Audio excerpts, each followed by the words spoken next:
እኔ መንጋላው ቅሚን አባት ጴጥሮስ ነው እጁን ለካቴና ግንባሩን ለጥይት ሰጥቶ ለሀገር የሞተው። ሰሞኑ በሆነው የአርሲ ኦርቶዶክሳውያን ሁኔታ እውነትን እውነት ብለው የተናገሩ አባት ናቸው። አስረዋቸዋል። እግዚአብሔር የቀባው መሪ እስከሚመጣ ድረስ ሀገሪቱ በችግር ላይ ተጋልጣለች። በርካታ ምርምሮችን የሰሩ ኦርቶዶክስ ተዋሕዶ ቤተክርስቲያን አሉኝ ከምትላቸው ሊቃውንት አንዱ ናቸው። እንግዲህ ዝም ማለት ከገዳዮች ጎን መቆም ለእግዚአብሔር ሰጥተናልና ጸሎት እናድርግ። ለተሰበረ ልብ ግድያ አጥብቄ መቃወም መሆኑን ስገልጽ በአንደኛው ክፍለ ዘመን ይህን መሰል ድርጊቱን ማድረግ ደግሞ እጅግ የከፋ ድንቁርና መሆኑን ይህን ተላላኪ ማሸነፍ ቀላል ነው፣ በጣም ቀላል ነው። እናት ልጆቼ ይመጣሉ ብላ ስትጠብቅ ውጪ ተገለው እንደቀሩ ስታውቁ ልጆች ቤተሰብ ቁጭ ብሎ ልጆች ውጪ እንደቀሩ ተምሮ እንዲህ ያደርግልኛል እንዲህ ይጦረኛል የተባሉ ተስፋ የተጣለባቸው ልጆች ማንም ተነስቶ የመሳሪያ መለማመጃ ሲያደርጋቸው ራስን በነዛ ቤተሰብ በኩል አድርጎ ማሰብ ማየት በጣም ያስፈልጋል ብዬ አስባለሁ። በጣም ያማል። የምርኛስ ላይ ቢሆን ደግሞም እኛም ላይ ጭምር ነው። ምናልባት ግን በነሱ ጫማ መቆምና እንደ ኦርቶዶክሳዊ አስቦ መቅረት የተለያዩ ነገሮች ናቸው። አሁን ሁላችንም እንደ ኦርቶዶክስ በእምነታቸው የተነሳ እንዲህ እንደተደረጉ ስናቅ ይሰማናል። ግን እነሱ የሚሰማቸውን ያክል አይሰማንም። እነሱ ከእምነቱን ባሻገር ጧሪ ቀባሪያቸውን ያጡት ተስፋ ያደረጉባቸው ለነገ ይጦሩኛል ያሏቸው ብዙ ዋጋ ከፍለው ያሳደጓቸው ልጆች እንዲሁም ደግሞ ያሳደጓቸው ነገ ጦራቸዋለሁ ያሏቸውን ቤተሰቦቻቸውን እናት አባታቸውን ያጡ ቤተሰቦች ናቸው።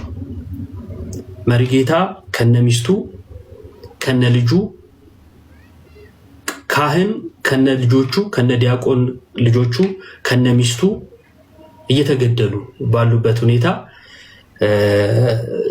አያሳስብም? የነገ ጉዞ የቤተ ክርስቲያን ዕጣ ፈንታ ረሱት ብዬ ነው። እኚህ አባት ማለት ከጠቅላይ ቤተ ክህነት ሰሞኑ በሆነው የአርሲ ኦርቶዶክሳውያን ሁኔታ እውነትን እውነት ብለው የተናገሩ አባት ናቸው። አስረዋቸዋል። ይህን እንድታቁት ነው። ከጀርባ የዛሬው ላይቭ ለሳቸው ማስታወሻ መሆን አለበት፣ ወይም ለሳቸውም ድምፅ የምናሰማበት መታሰራቸው እንዲታወቅ መሆን ያለበት አለ። ስለዚህ በአንድ ድንጋይ ብዙ ወፍ አጣጥመ መጓዝ አለብን። ኦኬ። የአርሲ ኦርቶዶክሳውያን ላይ እየተፈጸመ ያለውን አሁናዊ ዛሬ አሁን ሰሞኑ እየተፈጸመ ያለውን ነገር ከዚህ ቀደም ከነበረው ጋር ከማያያዝ ይልቅ የመበጠስ ስራ እየተሰራ ነው። በደንብ አድርጋችሁ ስሙ። በደንብ አድርጋችሁ አስተውላችሁ ስሙ። በጣም ነው የሚያሳዝነው። አባታችን ታስረዋል። እኒህ አባታችን የሥነ መለኮት የቅድስት ሥላሴ ዩኒቨርሲቲ መምህር ቀሲስ ዶክተር መዝገቡ ካሳ ይባላሉ። በርካታ ምርምሮችን የሰሩ ኦርቶዶክስ ተዋሕዶ ቤተክርስቲያን አሉኝ ከምትላቸው ሊቃውንት አንዱ ናቸው። እርሳቸው ለምን ታሰሩ ብላችሁ ከጠይቃችሁ ለአርሲ ለምን ድምፅ ሆናችሁ ተብለው ነው። እውነቱን ለምን ተናገራችሁ ተብለው ታስረዋል። ፍትህ ለአባታችን። መላው ኦርቶዶክሳውያን ለአባታችን ፍትህ እያላችሁ ሼር አድርጉት።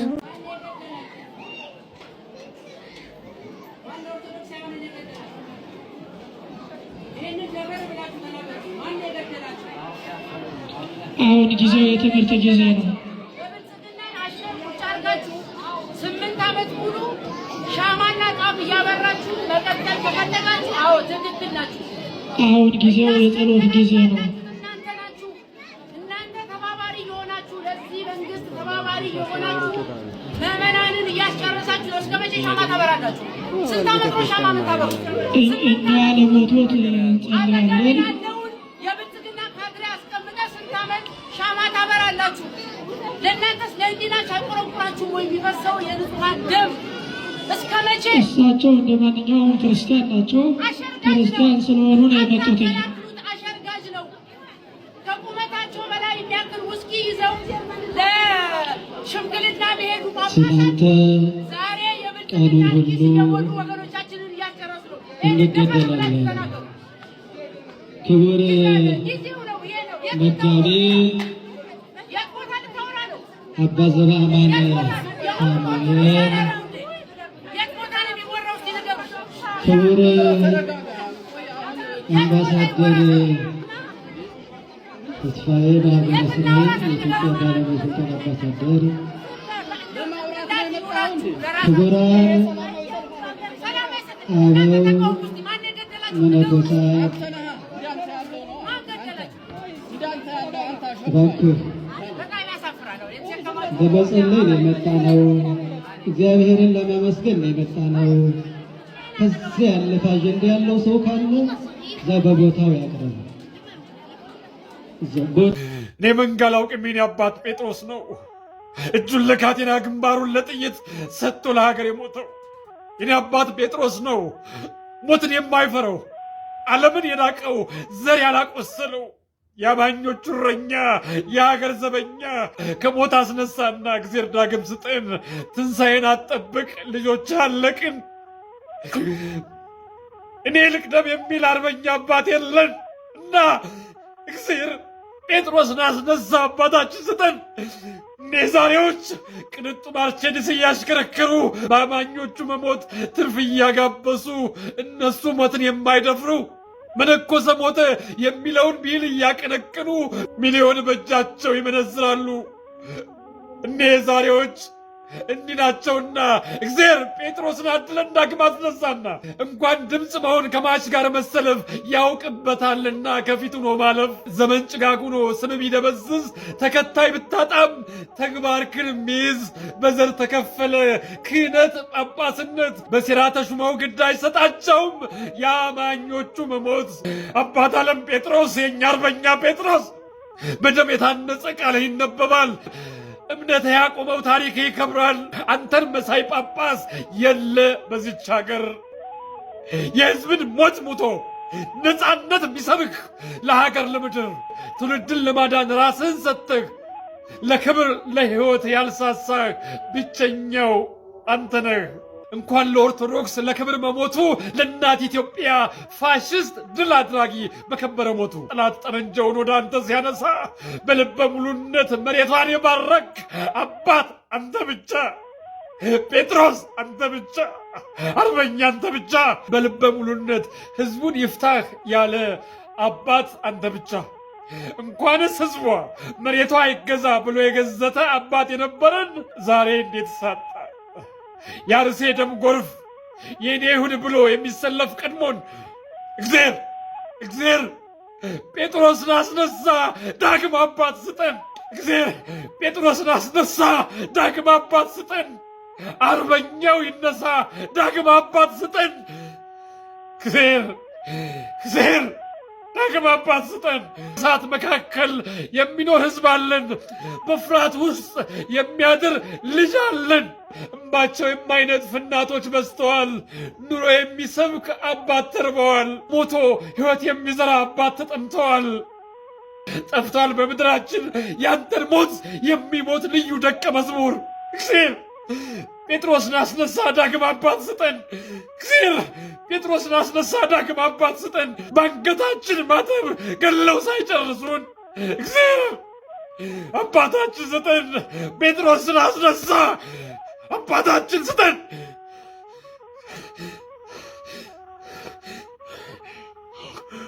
እዛን ሰዓት ፈነቀለኝ። በቃ አልቻልኩም ማለት ነው። ከዛ ወጣሁኝ። ቀጥ ብዬ ምንድነው ያልኩትኝ? አርሲ ላይ እየተገደሉ ያሉ ህዝቦች አሉ፣ ወገኖቻችን አሉ። እነሱ ግን እኛን አይደለም የሚፈልጉት። እዚህ ላይ ያሉት አባቶች እኛን ሳይሆን የሚፈልጉት የኛን ብር ነው የሚፈልጉት ነው ቀጥታ ያልኩት ማለት ነው። የኛን ብር ነው የሚፈልጉት። ብራችሁን አምጡ ነው የሚሉት። እዛ ስለሚያልቀው ህዝብ ግን አይገዳቸውም፣ ግድ አይሰጣቸውም። ምክንያቱም እያለቀ ያለው ህዝብ የሆነ ከሷ አካል ላይ የሚወድቅ አይደለም የሚመስለው። እኛ አንድ አካል ነን ብለናል። በጥምቀት አንድ ሆነናል። በክርስቶስ አንድ ነን ብለናል። ክርስቲያን ነን፣ አንድ አካል ነን፣ ብልቶች ነን። አንዱ ብልት ሲቆረጥ አንዱን ሊያመው ይገባል። እዛ በቃ የሆነ ሚሊሻ የሆነ እንትን ማን ነው ዘበኛ ምናምን ናስወጡት ምናምን አይነት ነገር አለ ማለት ነው። ከዛ እስቲ ወንድ ነን ካኝ እጄን ሲይዙኝ ምንጭቅ አድርጊያቸው እስቲ ወንድ ነን ካኝ ወንድ ናችሁ ንኩኝ። ያልኳቸው። ከዛ ሰው ህዝቡም ከኔ ጎን ቆመ። ይናገርበት ተውት ብሎ ሁሉም ሰው እንዳለ ከኔ ጎን ሆነ። ምንድነው የሚፈልገው ሰው?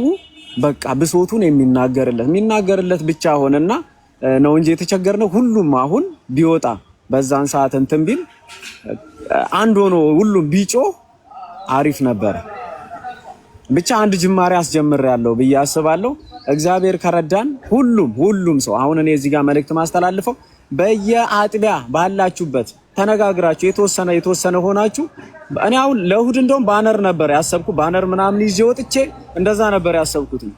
ግን መድኃኒዓለም ዛሬ ስለቀደመ በቃ ሚዲያውንም እያየው ምንም እያልኩ ምናምን ውስጤ አልቻለም። እስከዛ መጠበቅ አልቻልኩም። ዛሬ ሄድኩኝና መድኃኒዓለም ሄጄ ጠዋት አልቅሼ ነው የወጣሁት። ከቤት ጸሎት ሳደርግ አልቅሼ ነው የወጣሁት ማለት ነው። ከዛ በቃ መጥፎ ነገርም እንዳላደርግ ስሜታውኝ ያልሆነ ነገርም እንዳላደርግ መድኃኒዓለም አባቴ ተቆጣጠረኝ፣ ማድረግ ያለብኝንም ምራኝ። ዝም ማለትም አልቻልኩም። ምን ላድርግ ብዬ ነው የወጣሁት ማለት ነው። በቃ ሄድኩኝ እንደዛ አድርጌ መጣሁ እና ይሄን ተላላኪ ማሸነፍ ቀላል ነው፣ በጣም ቀላል ነው። እንዴት ይቀላል? ንስሐ መግባትና ኃይለ እግዚአብሔር መልበስ። ይሄን እዛ ከምናምን ቴጋ ጫት የምታኝከው ማቆም፣ ኳስና ዝሙት ስር መንበርከክ ማቆም፣ ትዳር ማርከስ ማቆም፣ ውርጃ ማቆም፣ ስስትና ስግብግብነት ማቆም፣ ከዛ መነጋገር፣ ከዛ ሊያርዱን የሚመጡ ሰዎችን አንድ እንኳን ብትሆን ሸሽተ ሳይሆን ፊት ለፊት ቆመ ተጋፍጠ ለመሞት መዘጋጀት። ሰማዕትነት እንደሱ ነው። በስመ አብ ብለህ ግጠመው። ጊዮርጊስና መርቆሬዎስ ይመጣሉ። በሰማይ መላእክት ይጠብቁሃል ስትሞት እያልክ ብትሞት ግን አይሆንም። እንደሱ የሚባል የክርስቲያን ሞት የለም። እኛ ጣሊያንን ያሸነፍነው ሸሽተን አይደለም፣ ታንክ ላይ በሰይፍ ወጥተን ነው። እግዚአብሔርን ስም ጠርተን ቅዳሴ ያስቀድሰን በ3 ሰዓት ውጊያ በስመ አብ ወወልድ ወመንፈስ ቅዱስ ሲለቀው ሄዶ ያን ሁሉ ስልጣኔ የተባለውን ብረት አሸንፎ ዋጋ ሳይከፍል አይምሰልህ፣ ራሱን ሰጥቶ ነው። ራሱን ሰጥቶ እያንዳንዱ ሰው እሱን ካደረገ ጠላት ጉብ ነው። እስቲ ሐሳብ ጨምሩበት። በሊቢያ ሰማዕትነትን የተቀበሉ 30 ኦርቶዶክሳውያን መሞታቸውን ተከትሎ መስቀል አደባባይን የሞላ ኦርቶዶክስ፣ የክልል አደባባዮችን በሰልፍ ያጨናነቀ ኦርቶዶክስ ባለፉት 8 ዓመታት ውስጥ በመቶ ሺዎች የሚቆጠሩ ኦርቶዶክሳውያን በብልጽግና ስርዓት ውስጥ እንደ ቅጠል ሲረግፉ ድምፁን በአንድ ላይ ማሰማት አልቻለም። በአንድ ላይ ሰልፍ ወጥቶ ለምን ትገሉኛላችሁ ማለት አልቻለም። ስለዚህ ለምንድን ነው ብልጽግናን ተጠያቂ የምታደርጉት? ብልጽግና እኮ ስራውን እየሰራ ነው። ብልጽግና መግደል ነው ስራው፣ እየገደለህ ነው። ችግሩ ያለው ካንተ ከኦርቶዶክሱ ነው። ኦርቶዶክሳዊነትን በተግባር ከቲክታክ ቻሌንጅ ውጪ መጠበቅ እፈልጋለሁ የምትል ኦርቶዶክስ ካለ ተከታታይ 3 ነገሮችን እነግርሃለሁ። የመጀመሪያው ስለ ራስህ ነው። ኦርቶዶክሳዊ ነኝ የምትል ኦርቶዶክስ በጠቅላላ ኦሮሚያ ክልል ውስጥ ቤተክርስቲያን አሰራለሁ ከምትል ኦሮሚያ ክልል ውስጥ ላሉት ምዕመናን ክላሽ ግዛላቸው፣ የጥይት ፍሬ ግዛላቸው። ገዳዮቻቸው እነሱን ሊገሉ በሚመጡበት መሳሪያ ራሳቸውን እንዲከላከሉ የቤተክርስቲያን ጃንጥላ ምናምን ከምትገዛ ክላሽ ገዝተስጣቸው። መብቴው ይሄ ነው። 8 ዓመት ሙሉ ከብልጽግና ፍትህ የምትጠይቅ ኦርቶዶክስ አንተን የደነስከው ብልጽግና አንተ በተናገርከው ቁጥር ምላጩን በ2 በ3 በኩል እየሳለ ያርድሃል። እውነቱ ይሄ ነው። እዚህ ቲክቶክ ላይ መታችሁ 5 ጊዜ ኮፒ ሊንክ አድርጉ ይሄ ቪዲዮ ቫይራል እንዲወጣ የአርሲ ጉዳይ የእናንተ ነው የምትሉ ኦርቶዶክስን በተግባር እንገልጻታለን የምትሉ የኦርቶዶክስ አክቲቪስቶች፣ ከዛ በዘለለ እዚህ ሰበር ዜና እየተናገረ የሚውል የብልጽግና ካዳሚ ነገ ቆንጆ ሰበር ዜና ሲያገኝ ይሄ ከሰበር ዜናነት ይወርዳል። የአንድ ሳምንት የቲክታክ ቻሌንጅ ጀምረህ መጥፋት ከፈለክ አዎ ስለ ኦርቶዶክስ ለአርሲዝም ማለት ምናምን እያልክ ነጠላ እየዘቀዘክ መኖር ትችላለህ። በተግባር ግን ኦርቶዶክስነትን አታድነው። እውነታው ይሄ ነው። አርሲ ላይ ለሚገደለው ኦርቶዶክስ ገዳዮቹ ሊገሉት በሚመጡበት መሳሪያ ራሱን እንዲከላከል ክላሽ ገዝተህ ስጠው። እውነታው ይሄ ነው። በቃ ከዚህ ውጪ አታሽ ሙኑት እዚህ ሚዲያ ላይ መጣችሁ አዘን ለብሳችሁ ምናምን አታደርጉት። ኦርቶዶክስ እንደዚህ አይኖርም። የቅርብ ጊዜ ትዝታችን የአቡነ ጴጥሮስን ታሪክ መመልከት ትችላላችሁ። ሃይማኖቴን ሀገሬን አላስደፍርም ብሎ በጥይት ራሱን በመትረየስ ጥይት ተደብድቦ የሞተ መሪ ያለህ እዚህ መተ አታላዝን። ከዛ ውጪ የሚደርስልህ ሲኖዶስ የሚያድን ቄስ ጳጳስ የለም። ሲኖዶሱ በተግባር እንደተመለከትከው ራሱ ላይ ሲኖዶሱን ለመበተን የሚመጣ አደጋ ሲኖር ብቻ ነው የሚያውጀው። ቤተክርስቲያን ጥቁር ለብሳለች፣ ጥቁር እንትን ሆናለች ምናምን የሚል። ከዛ ውጪ የትኛውን ጳጳስ ከማለት ውጪ ከማዘን ውጪ ሊያደርግልህ የሚችል ምንም አይነት ነገር የለም። ዛሬ የተመለከተውም ያንን ነው። ጳጳሱ በጣም ሲያዝኑልህ የያዘን መግለጫ ነው የሚያወጡልህ። ከዛ ውጪ አዲስ አበባ ቁጭ ያለ ጳጳስ ለትላልቅ ሰዎች ሽምግልና፣ ለባለ ሀብት ልጆች ሽምግልና ከቁመቱ የሚበልጥ ውስኪ ይዞ አይሱዙ የሚያክል አበባ ይዞ ሲጋፋ ነው እንጂ ሽምግልና ለመሄድ የምታየው አንተን ለማዳን በተግባር የሚንቀሳቀስ ጳጳስ የለም። እውነታው ይሄ ነው፣ ቢመርህም ቢጣፍጥህ። በአርሲ ዞን ውስጥ ኦርቶዶክሳውያን ተገደሉ። አዎ እሰይ እንኳን ተገደሉ። በአርሲ ዞን ውስጥ ቤተ ክርስቲያን ተቃጠለ። እሰይ እንኳን ተቃጠለ። ሲያንስባችሁ ነው። ሰላምታ ረሰው ሰላም አለይኩም ወራህመቱላሂ ወበረካቱ። እንዴ አንገታቸውን ቅሉ ነው ያለው አላህ Subhanahu Wa Ta'ala። ምንም መራራት የለም፣ ግደሏቸው። የቀደመ ነው የሚኖረው። በሆትነስ ተነስቶ መጮህ ለውጣ። አንድ ማሳሰቢያ የምናገረው ቤተክርስቲያን መቃጠል የለበትም። 1 ብር 2 ብር ለቅማል እንደ መስጂድ የምንገነባው ቤተክርስቲያን መቃጠል የለበትም። መጥፋት ያለበት ኃይል መጥፋት አለበት። ቤተክርስቲያን ምን ይሆናል? መስጂድ ይሆናል። ለምን ይቃጠላል? ስለዚህ ሰዎች አሁን ይሄ ወራቤ ላይ የተነሳው የማይሆን ነገር ነው። እንደዚህ ቤተክርስቲያን መቃጠል የለበትም። ድሉ ከኛ ነው፣ እናሸንፋለን። ቤተክርስቲያን ገብርኤል መስጂድ ይሆናል ኢንሻአላህ። ስለዚህ በዚህ ደረጃ ነው አሁን ወጣቶች ነን፣ ሰከን ብለን ወደ ጦርነት ነው መግባት ያለብን። አላሁ አክበር። አላሁ ጂሃድ ከሌለ እስልምና ውበት የለውም። ጂሃድ ሜዳ ላይ እኮ ከአላህ ጋር ታግሎ ሙስሊሙ ጣለ አረና ልክ በሰይፍ አንገቱን ሊከላው ሲል የምናለ አሽሀዱ አን ላ ኢላሃ ኢላላህ በአላህ አንድነት መሰከርኩ ሲል አሁን ነው የምትመሰክረው? አንገቱን ቀላው። መልካም እንደሰማችሁት ነው የኡስታዞቻቸውን ንግግር። ክርስቲያኖችን ወይንም ደግሞ ሙስሊም ያልሆኑትን ካፊር የሚሉትን እንዴት መግደል እንዴት ማረድ እንዳለባቸው ሲናገሩ ይሄ አስተምሮታቸው ከምን የተቀዳ መሰላችሁ? 4895 ሐዲስ ነምበር ላይ ወይንም 5ኛው ቮሊዩም ፔጅ 225 ላይ እንደዚህ ይላል። It was narrated from Abu Huraira that the messenger of Allah said, ከአቡ ሁሬራ ያላ መልእክተኛ ሙሐመድ ካለው የተላለፈ ይላል። No disbeliever and his killer will ever be together in hellfire. አማኝ ያልሆነን የገደለውና እሱ ገሃነም አብረው አይገቡም ይላል። ፍንስ አንድ ሙስሊም አማኝ ያልሆነን ቢገድል ሁለቱ ገሃነም አብረው አይሆኑም ይላል። ፍንስ ሙስሊም አማኝ ያልሆነን ከገደለ ገሃነም አይገባም። አማኝ ያልሆነ ኦልሬዲ ገሃነም ነው የሚገባው። ሙስሊሙ ግን እሱን በመግደሉ ገሃነም አብሮት አይሆንም። ስለዚህ እኔ አማኝ አይደለሁም፣ ሙስሊም ከኔ ጋር ገሃነም መግባት ካልፈለገ እኔን ከገደለ ወረድ ገነት ይገባል ማለት ነው። አሁን ነው ክርስቲያንን በመግደል የምትረኩ ወሃቢዎች ትደንቁኛላችሁ። አላህ ግደልልኝ ካለ ሰይጣን ነው ማለት ነው። እንዴት አንድ አምላክ ግደልልኝ ይላል? እንዴት አመልከዋለሁ? ባናቱ ይተከል። ማንኛውም አምላክ ግደልልኝ፣ እኔን ያልተከተለ ግደለው የሚል ማንኛውም አምላክ ባናት ተተከልልሃለሁ። ምን አባ ነው ማመልከ? እካክ ነው ምለው። የሰውን ልጅ በአምሳያው ፈጠረ የሚል አምላክ ኖ ግደልልኝ የሚል አምላክ ካለ ምኑን አምላክ ነው ይሄ? አውሬ አሪዮስ ነው እንጂ ሰይጣን ዲያብሎስ ነው እንጂ አምላክ እንዴት ሊሆን ይችላል? እንዴት ተግባባል? ችግሩ ያ ነው። አንዳንድ መሀይም ደንቆሮ ምን ያደርጋል? ይገልና የአምላኩን ስም ይጠራል። ገለ እንዴት ነው የአምላክን ስም የምትጠራው? ገለ እንዴት ነው የአምላክ ስም የሚጠራው? ይሄ ነው ትልቁ ችግር። ገሎ በአምላኩ አላሁ አክበር ይላል። ገለ ምን የሚሉት ነው? ግደልልኝ የሚል አምላክ እንዴት ነው የምከተለው? እንደ ሰው ደነዝ ስለሆኑ እንደዚህ አይነት አስተሳሰብ አላቸው። እና ሁሉም እያልኩ አይደለም፣ ግን እንደዚህ የሚያስቡ በእስልምና ውስጥ አሉ። እንደው ገድየው አንገቱን ቆርጬ ደሙን ብጠጣው የሚል አስተሳሰብ ያለው ኢትዮጵያ ውስጥ አሉ። ግን ትንሽ ናቸው እንድታውቁ ነው። በህዝብ ብዛት ትንሹ በአምልኮ ብዛት ኢትዮጵያ ውስጥ እስልምና ነው። ብዙ አይደለም።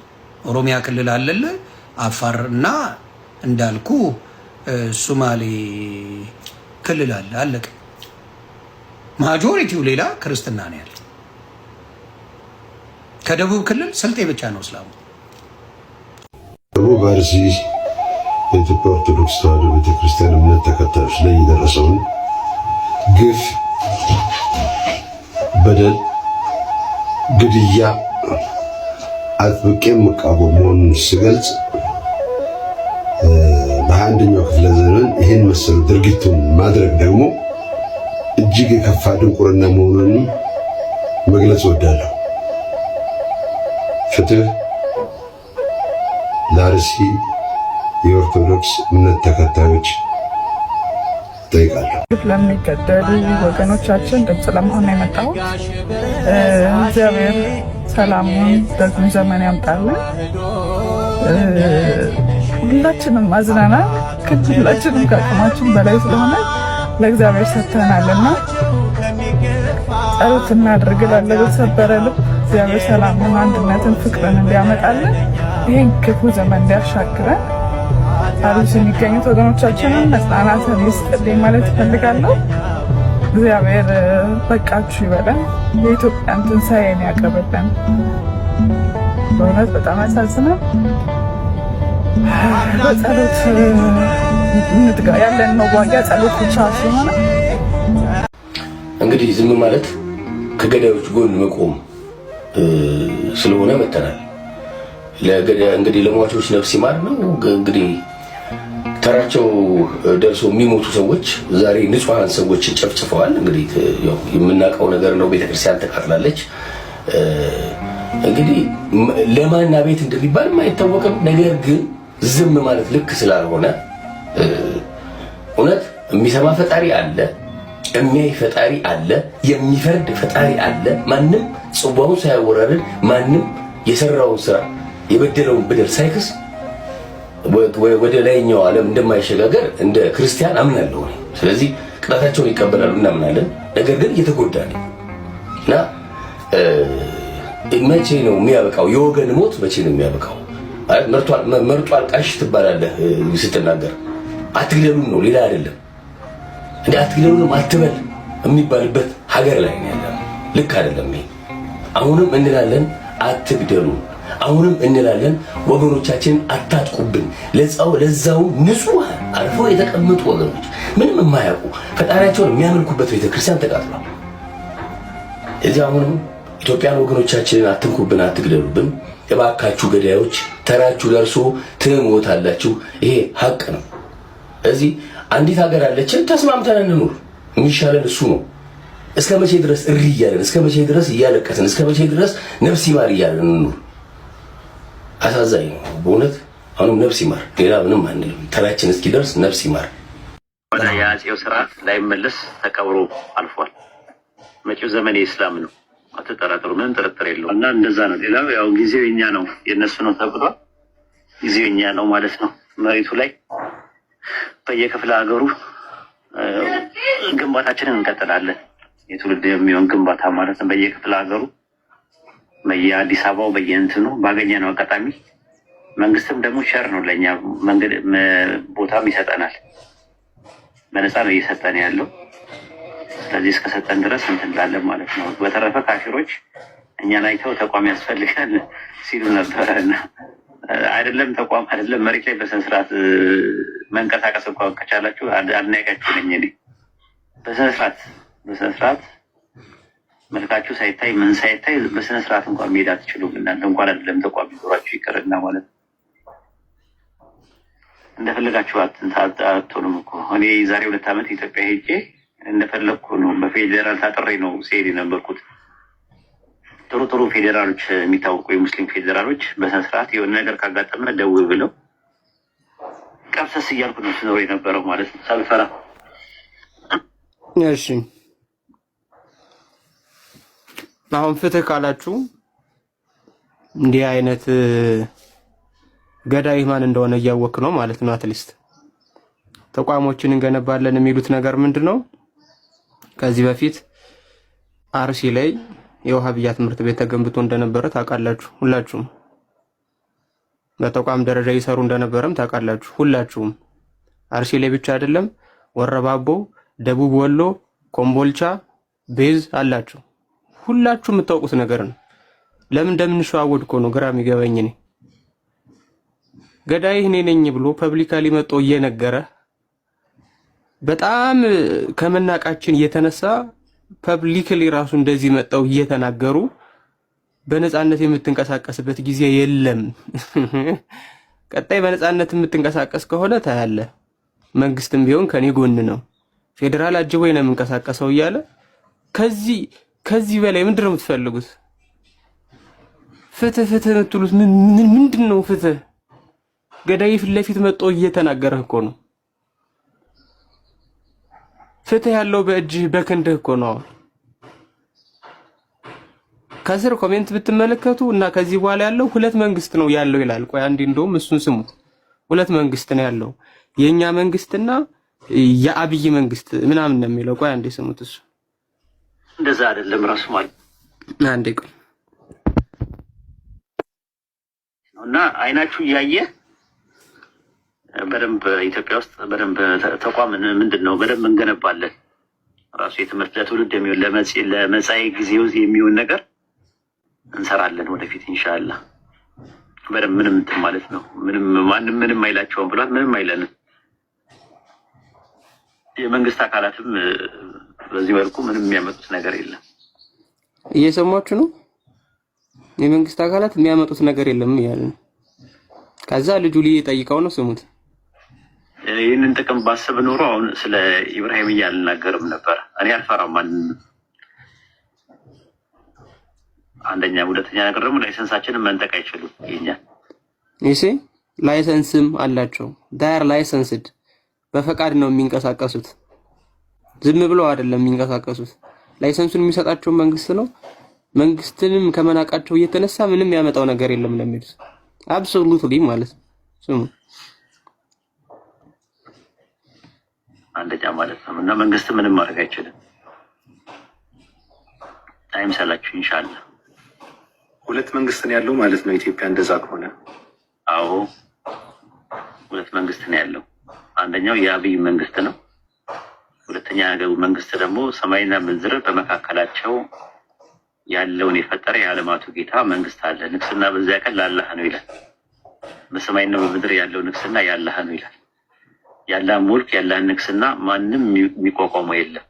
የሰማይና የምድር ኃይላት ቢተባበሩ አላህ የቀደረው ነገር አላህ ያለው ነገር ከመሆን ወደ ኋላ አይመለስም። እሺ እና